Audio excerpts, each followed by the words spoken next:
This is Real News Media TV, coverage you can trust. Please like, share, subscribe, and hit the notification bell. Select all for daily news updates. Police officer shot and killed in Almond Town.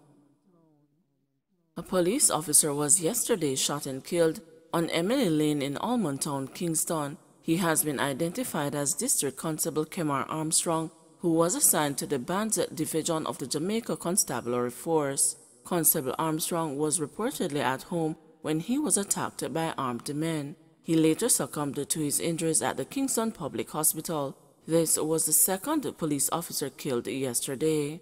Earlier yesterday, Detective Constable Paul Gordon, who was assigned to the Linstead Police Station in St. Catherine, was killed during an unprovoked attack by a man believed to be of unsound mind.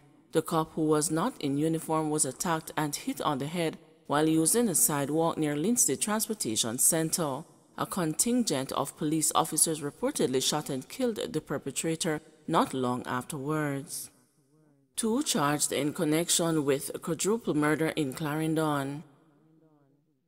Two men have been charged for the murder of the 4 people killed in an early morning attack in Clarendon 2 weeks ago.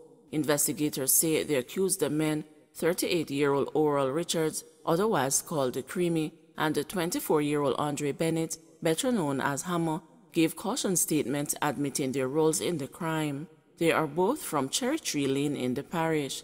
The attack took place about 12:10 a.m. on September 12. The deceased are 33-year-old Tashana White and her 25-year-old sister Sharona White, Luke Newman, a 19-year-old chef, and Michael Summon, a 25-year-old construction worker.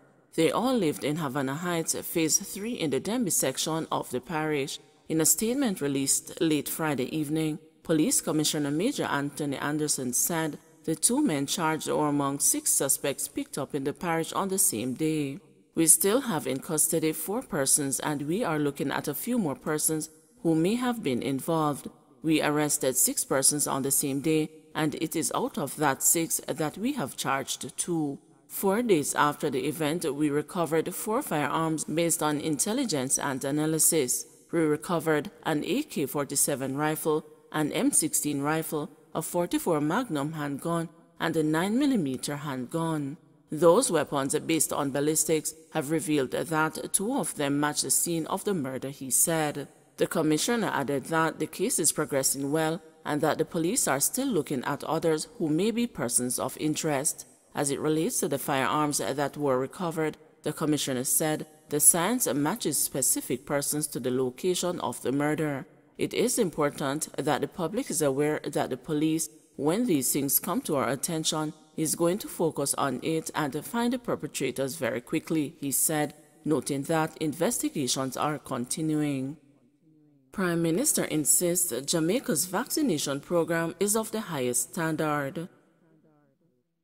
Prime Minister Andrew Holness says Jamaicans who wish to travel overseas after being vaccinated can be confident that the country's vaccination program is of the highest standard. Holness made this disclosure during a tour of vaccination blitz sites across the parish of Trelawney on Thursday. The Prime Minister explained that countries overseas can be certain about the vaccination process here in Jamaica. He noted that the government is implementing mechanisms to ensure the Jamaican vaccination cards can be externally verified. We track everyone who has taken the vaccine, so if you need to travel and you arrived in the foreign country and presented your card, there will be the appropriate systems to ensure that the country you have traveled to can verify your card on the Jamaican database and be satisfied that your vaccination is legitimate, Holness said. He said developing systems of verification is part of the responsibilities of the National COVID-19 Vaccination Operationalization Task Force. He said the government acknowledges the impact the pandemic has had on all Jamaicans and continues to effectively manage the protocols to balance lives and livelihoods. The pandemic has had an impact on our outlook. In the first 9 months of the pandemic, the society was willing to rally together to confront the problem, but obviously the measures have had an economic as well as a psychological impact on households, which would, of course, affect the outlook and change the mood of the country. Therefore, the government has to be very careful with how long it keeps these measures, Holness said. He is also urging all Jamaicans to take the vaccine and to continue practicing the infection prevention protocols for the continued health and safety of the population. Witness testifies about fifth murder and stolen cars. The prosecution's star witness on Friday elaborated on 2 more murders which he claimed have been ordered by the reputed leader of the One Don gang, Andre Blackman Bryan.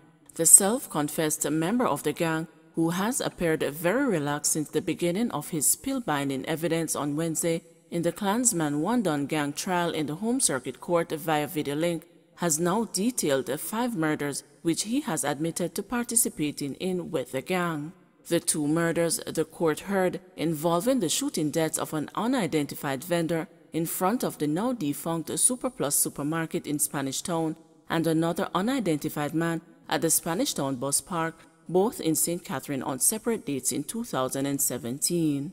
According to the witness, who admitted to being the gang's driver and banker, among other things in both cases, said he had transported the alleged shooters to and from the locations of the gun attack.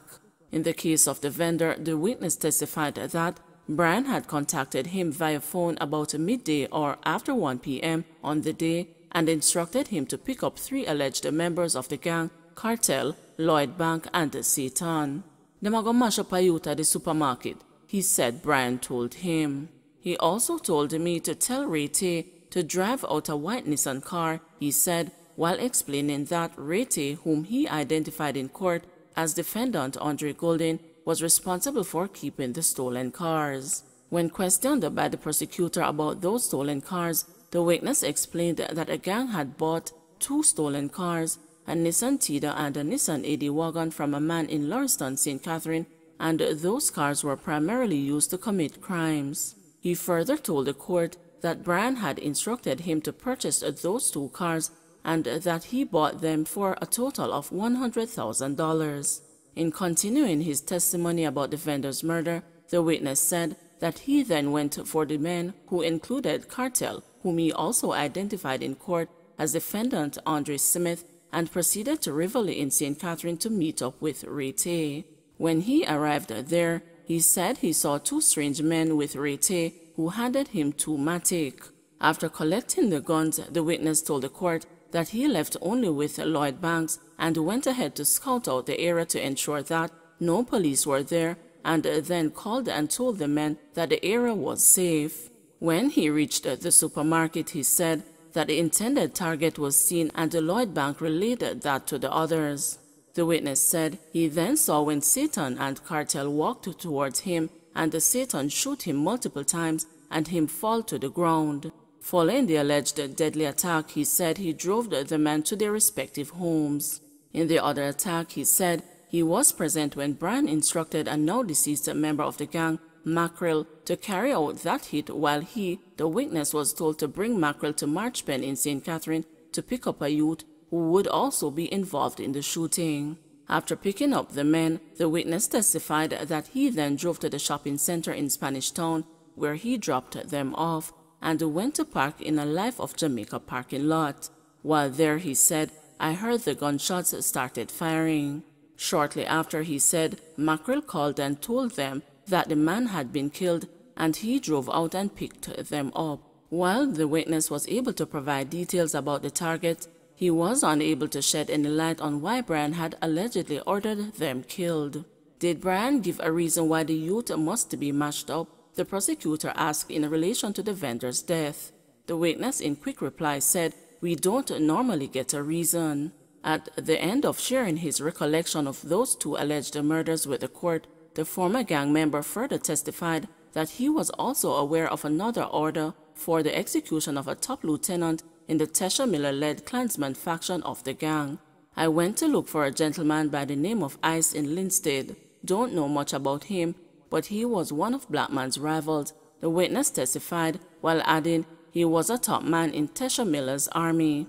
The court, however, did not get to hear whether that man was also allegedly killed by the gang, as the trial had reached a time for the Friday evening's adjournment.